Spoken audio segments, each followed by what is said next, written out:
இன்னைக்கு என்ன சமையல் லஞ்சுக்குமா? பார்க்கலாம் வாங்க. சாதம், பீட்ரூட் பொரியல், வெள்ளரிக்காய் வெறும் உப்பு போட்டு, தயிர், இது சாம்பார், இது ரசம், எல்லாம் சுட சுட இருக்கு. இது சம்பாரப்புளி. என்ன சொன்ன? சம்பாரப்புளி.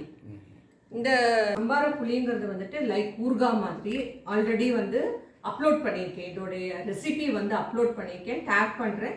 வேணுங்கிறவங்க பாருங்கள். இது ஒரு 4 மாதம் கூட அப்படியே ஃப்ரிட்ஜில் வச்சுக்கலாம். நம்ம வெறும் கொத்தமல்லி தலையும் புதினாவும் போட்டிருக்கேன். கொத்தமல்லி தலை மட்டும் தான் போடுவாங்க. இன்றைக்கி புதினாவும் வீட்டில் வந்திருந்ததுனால கொத்தமல்லி தலை புதினா போட்டு சில இன்க்ரீடியன்ஸ் எல்லாம் வறுத்து அரைச்சி எடுத்து வச்சிருக்கு. ட்ரையாக இந்த மாதிரி ட்ரையாக வச்சிட்டோம்னா நிறைய நாள் ஆனாலும் கெட்டு போகாது. ஏன்னா இதில் ஒரு சொட்டு தண்ணி கூட நம்ம விடலை, அதில் இருக்கிறது மட்டும்தான்.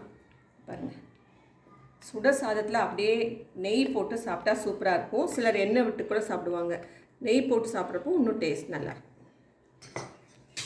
இன்றைக்கி சாம்பார் வீட்டில் இருக்க லெஃப்ட் ஓவர் காய் எல்லாத்தையும் போட்டு ஒரு சாம்பார்.